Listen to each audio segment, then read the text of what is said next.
Some stories never fade. They remain trapped beneath the sand, like wounds time was never able to mend. In the heart of the desert, there is a heavy silence. A silence that still carries the weight of an ancient covenant, sealed before a mountain that burned like a living furnace. It was there that Moses raised 12 pillars, 12 witnesses of stone, 12 signs left between heaven and earth. Today, what remains of them lies scattered across a forbidden valley, hidden in Arabia. Fragments of white marble that gleam like exposed bones under the sun. Ruins no one can explain. Traces that should not exist. Evidence that emerges in the landscape like whispers of something the world tried to bury. But some marks endure time, and when these stones speak, the whole desert seems to listen. In the Valley of Redemption, the desert awoke as if it had been wounded during the night. The wind blew low, dragging fine sand that scratched the ground with crooked lines, like marks left by something that had walked before men. In that silent valley, the Israelites rose without knowing whether it was the cold or the fear that made their bodies tremble. Before them, a mountain darkened by smoke rose like a sleeping giant, with veins of fire pulsing between the rocks. Sinai did not seem like a place. It felt like a warning. Moses walked alone before sunrise. The light had not yet touched the desert, but the summit of the mountain already shone with a brightness that did not come from the day. With each step, the ground vibrated with an underground rumble, as if something within the earth were alive. And it was there, before that burning giant, that he began to raise the pillars. It was not human labor. It was ritual. The stones were far too large, far too polished, far too heavy to be there by chance.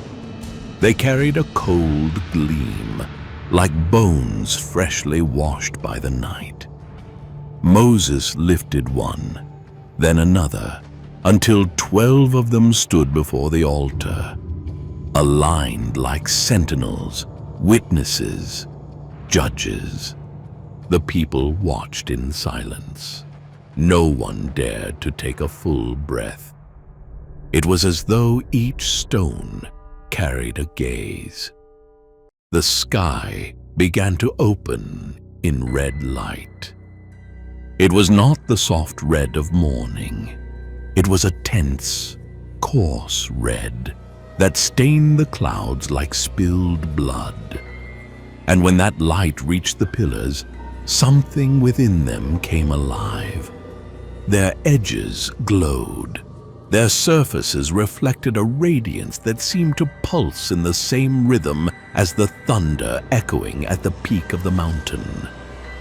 The stones were not merely symbols. They were doors. They were eyes. They were memories trapped in rock.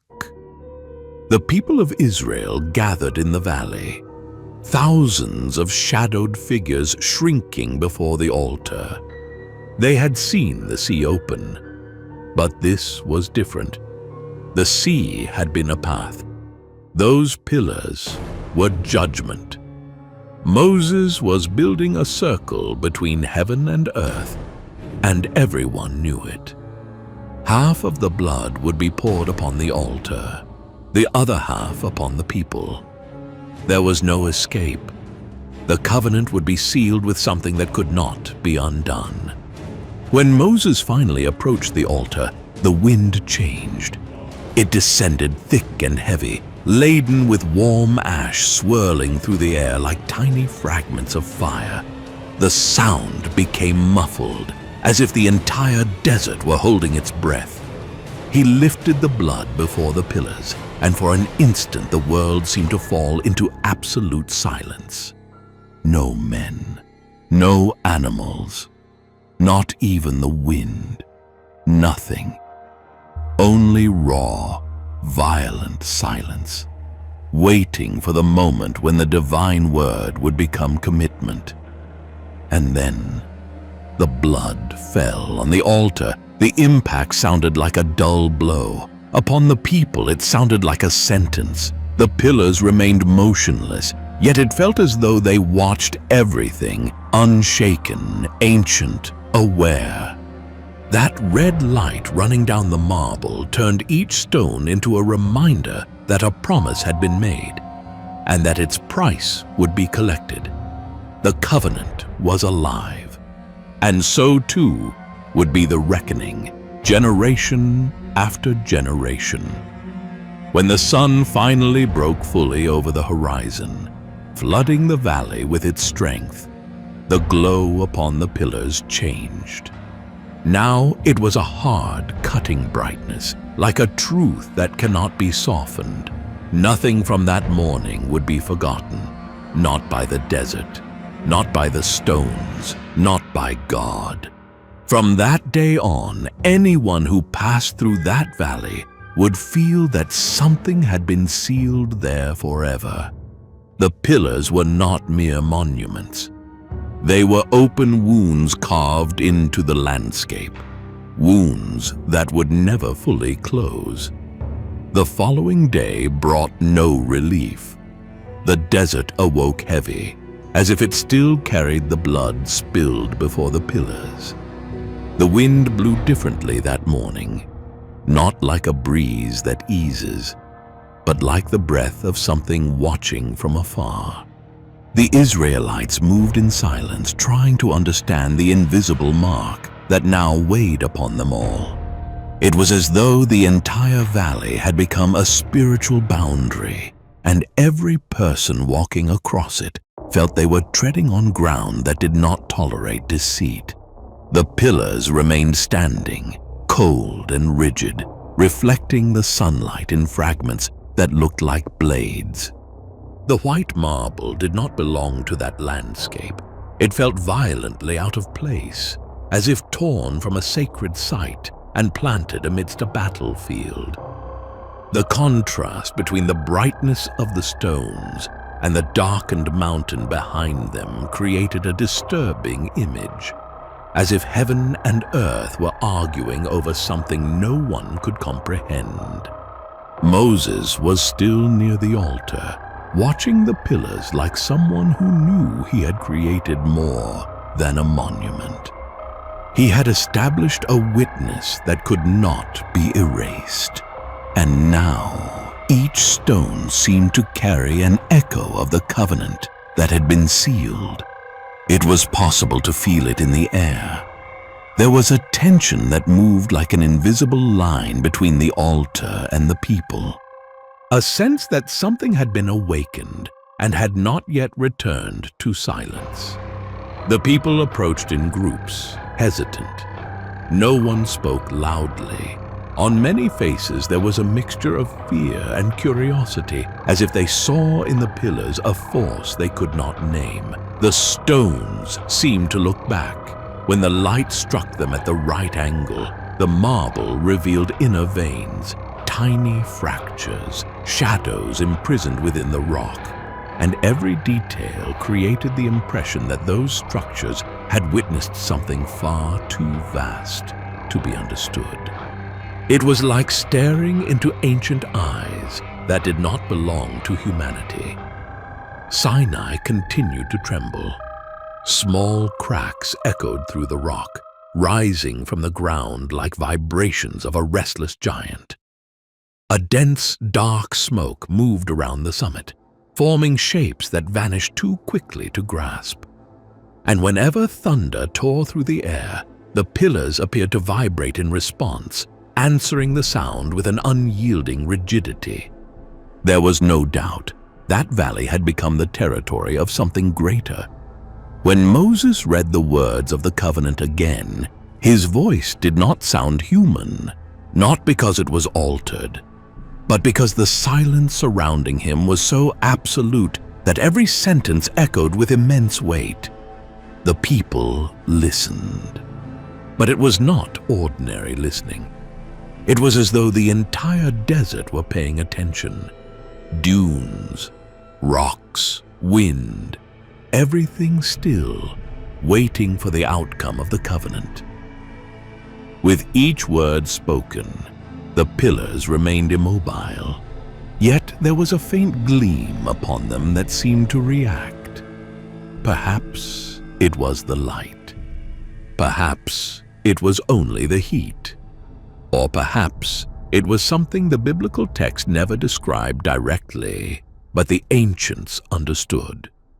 When a covenant is sealed between God and men, the world around feels its impact, and that impact was not gentle.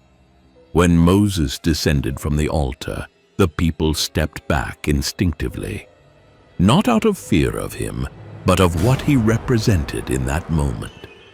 He carried the echo of the voice that had spoken in the days before, and that echo does not fade quickly. Every glance towards him reflected respect, dread, and an unspoken understanding that this covenant would demand more than words. It would demand faithfulness in a desert where nothing hides the truth. The morning advanced, and the sun rose high enough to illuminate the entire valley. Then the pillars revealed their true strangeness. They were not merely structures raised by human hands. They possessed a mineral purity that did not belong to that soil. An absolute cold white that seemed alive beneath the scorching heat. It was a presence, a sign, a wound left in the desert to remind them that the covenant was real, and that breaking it would bring consequences no one was prepared to face. Many looked away. Others stared intently, as if trying to decipher what the stone held. But no one managed to ignore them. The pillars did not allow it. They stood as silent judges, and anyone before them understood something that needed no spoken explanation. God had spoken, and whoever hears God does not remain the same. From that day forward, the entire valley seemed to breathe with the covenant, and the shadows of the pillars stretched over the people like a reminder that promises made before the fire cannot be treated as common words. The covenant was sealed. The mountain still trembled, and somewhere within the marble, the story began to move towards what was to come, because covenants of this kind always leave scars, and none of them fade without claiming their price. There was something strange about that mountain. The people saw only smoke and thunder, but those who remained silent long enough perceived something else, a deep, low sound that did not come from the sky. It seemed to come from within the rock, as if Sinai were breathing. The ground vibrated at uneven intervals, and each tremor made the sand slide from the cracks, as though it were dried blood scraped from an ancient wound. The sky, stained by lights that did not belong to the day, illuminated the mountain summit with a metallic glow. It was not ordinary. It was not natural. It was a fire that did not burn like human fire. It was something observing. The pillars raised the day before reflected this glow in an unsettling way. At first glance, they were merely stones. But as the light shifted, the marble revealed an almost liquid depth, as if it held trapped shadows within. Each reflection seemed to take on the shape of a face, too quick to see clearly, yet slow enough to send shivers through the body. Many looked away. Others trembled without knowing why. the people gathered at the foot of the mountain, waiting for Moses. He had gone up before dawn, disappearing among the darkened rocks, and there was no sign of his return. The entire desert felt suspended, as if no sound were permitted to exist, while the voice of God echoed above the clouds. Children cried softly. The elderly kept their eyes on the ground. No one dared to break the silence. It felt as though the world had stopped to listen to something that would never be fully recorded. And the pillars, firm in the valley, seemed to capture every fragment of that mysterious encounter. They did not tremble with the wind. They trembled with the mountain. As if they responded to the same force, the same call, the same presence that moved among the lightning. Time began to distort. Hours felt like days. Days felt like moments. The valley lost its sense of what was real. Some claimed they had seen shadows moving along the slope, like figures walking where no human could stand.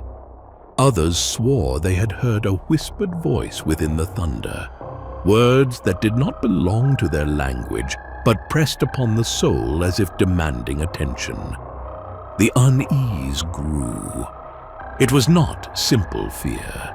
It was a quiet awareness that the covenant sealed the day before was being watched by someone far beyond human comprehension. The mountain did not sleep, and God did not remain silent. When night fell, the pillars continued to glow, not with the light of the sky, but with the memory of the fire that had descended upon the mountain. It was an inner brightness, cold, impossible to extinguish. Those who stared too long felt a pressure in their chest, as if the stones demanded sincerity. The covenant was not theory. It was vigilance. And there, in the darkness, the people realized something that would mark that generation forever. They were not merely witnesses of a revelation. They were part of it. Sinai did not speak only to Moses. It spoke to everyone, through every tremor, every sound, every shadow cast across the valley. The covenant was alive, and so was the mountain. The fourth day brought a strange silence, almost too heavy for the valley to bear.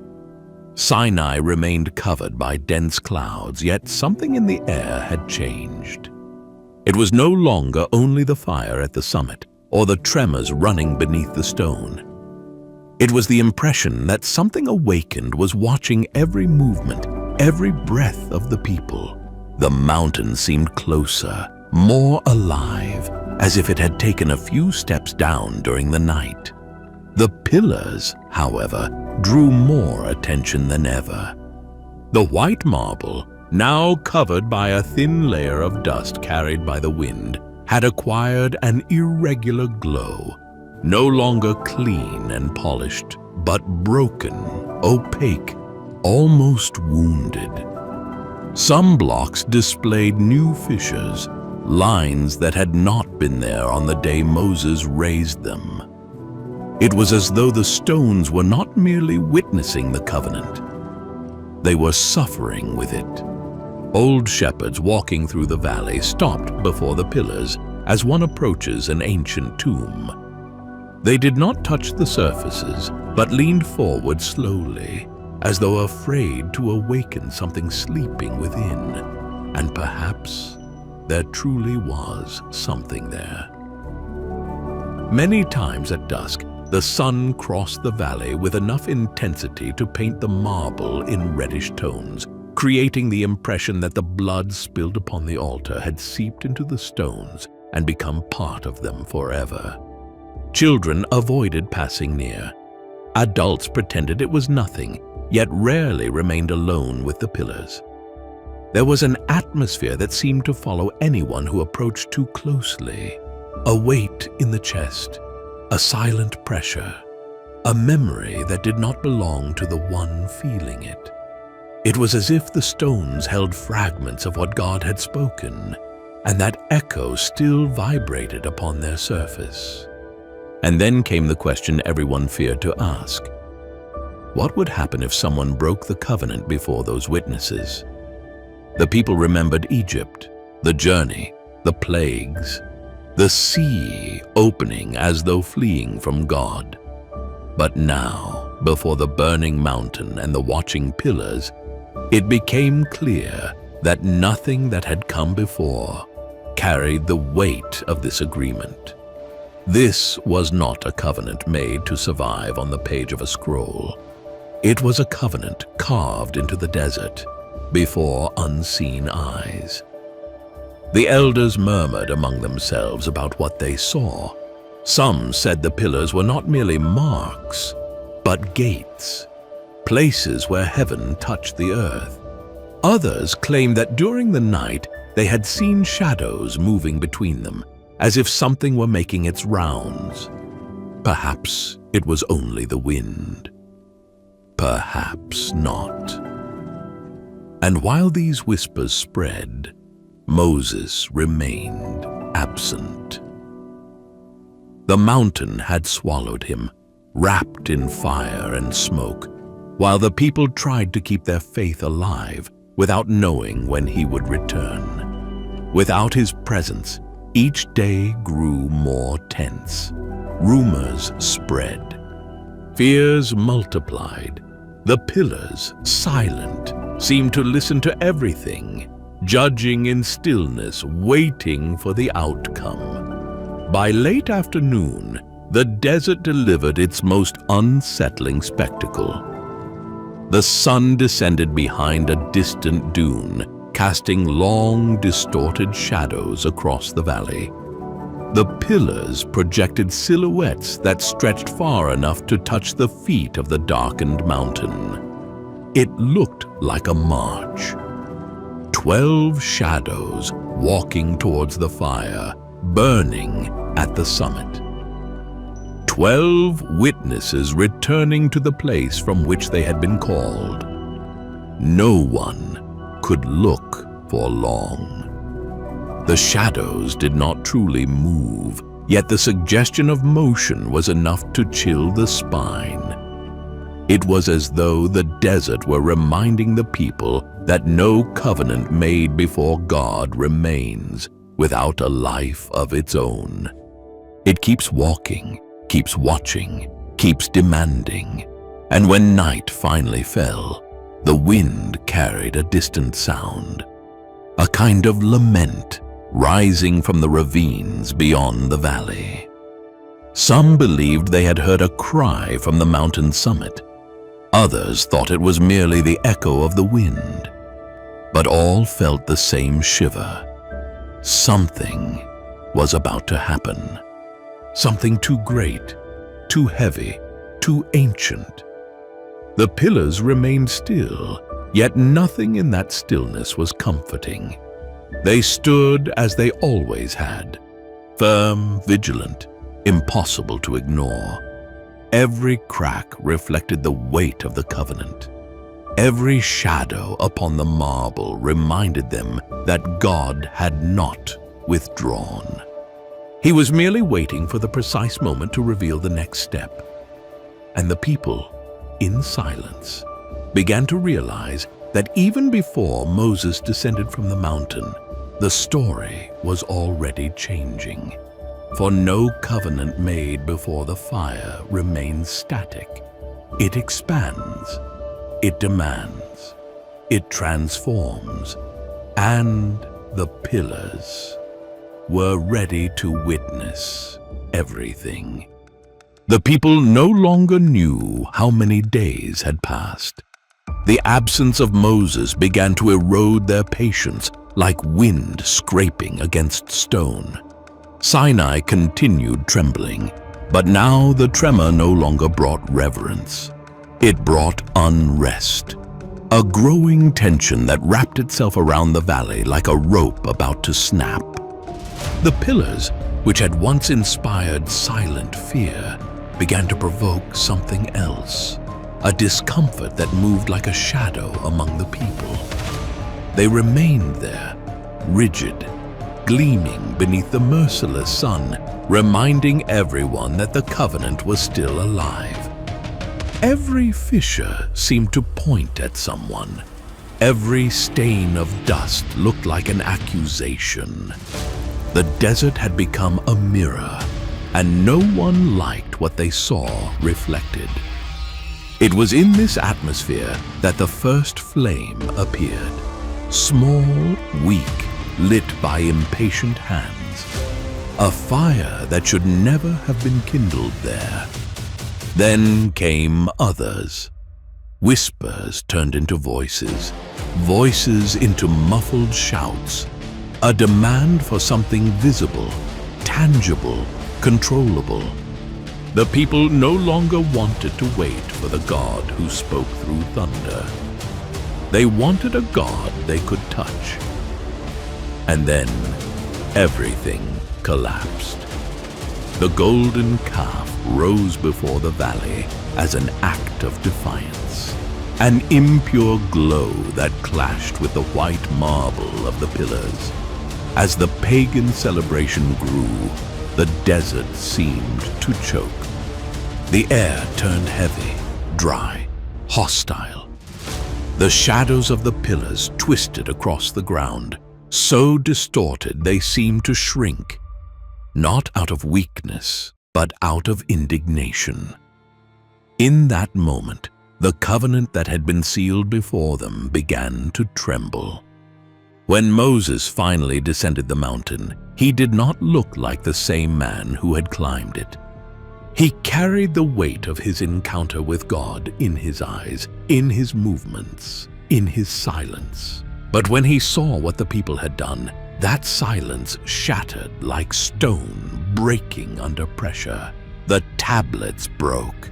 The sound echoed across the entire valley, spreading a vibration that ran all the way to the pillars. And the pillars responded. Some fell, others cracked. The marble, once radiant, fractured like broken bones. It was no mere accident. It was consequence. As if those stones raised to witness faithfulness could no longer bear the weight of what they were seeing. Each fragment that struck the ground seemed to repeat the same verdict. The covenant had been violated. The people stepped back. Some cried, others tried to hide, but there was nowhere to go. The mountain, still burning, cast red light upon the valley, illuminating the remains of the calf. The restless shadows, the pieces of marble scattered as though the desert had spat the covenant back out. It was impossible not to understand what it meant. Nothing forged before God remains untouched when faithfulness is broken. Moses acted like someone driven by a force greater than his own anger. The calf was reduced to dust. The people were confronted. Order was restored through cries, sorrow, and repentance. And even then, the pillars remained in ruins, not to shame, but to remind. Because some scars must be left exposed. When night fell, the desert finally grew silent. Only the sound of the wind passing through the ravines remained, and the faint glimmer of broken marble under the moonlight. The fragments seemed to pulse with a soft, almost imperceptible glow, as though they still held the memory of the original covenant. They were no longer standing, yet they still bore witness. Every fallen stone spoke the same truth. Broken covenants leave marks that history cannot bury. And the valley, that silent valley before Sinai, would carry the weight of those marks forever. With the valley finally silent, only ruins remained. Fragments of white marble scattered like bones torn from an ancient body. The dust moved slowly around them, lifted by the dry wind descending from the mountain. Even broken, the pillars still carried an unsettling presence. It was as though they watched the people from afar, unable to speak, yet unable to forget. Sinai kept its fire through the night. The red glow at the summit looked like a vigilant eye, observing every soul walking below. No one dared to sleep deeply. The entire desert seemed to have witnessed the fall, and now waited for what would come next, as if the land itself were judging the violated covenant. When the sun rose again, illuminating the marble fragments, one thing became clear. Those stones had not been placed there to be eternal monuments. They had fulfilled their purpose. They had witnessed the promise, witnessed the betrayal, and now lay as open scars. Scars the wind could not erase. Some elders approached, looking upon the remains with a respect that bordered on fear. They knew those stones had not fallen by chance. They knew everything there was consequence, not of natural forces, but of human choices made before the divine. The shattered marble was a stern reminder that covenants do not break without something in the spiritual realm answering. The people began to move again, gathering their belongings, preparing to continue their journey. But as they walked, many turned their gaze back. They saw the mountain still wrapped in smoke. They saw the broken altar. They saw the pillars reduced to fragments. And they understood that they were not leaving merely a place. They were leaving a warning. Because some ruins do not only tell what has happened, they tell what may yet come. The pillars fell, yet the desert never forgot the sound of the covenant breaking. Every fragment of marble still pulses like an echo of the day when heaven descended upon the earth. And whoever passes through that valley feels the same truth Israel once felt. Nothing before God remains without an answer. The covenant leaves scars, and some of them remain alive, even when buried beneath the sand.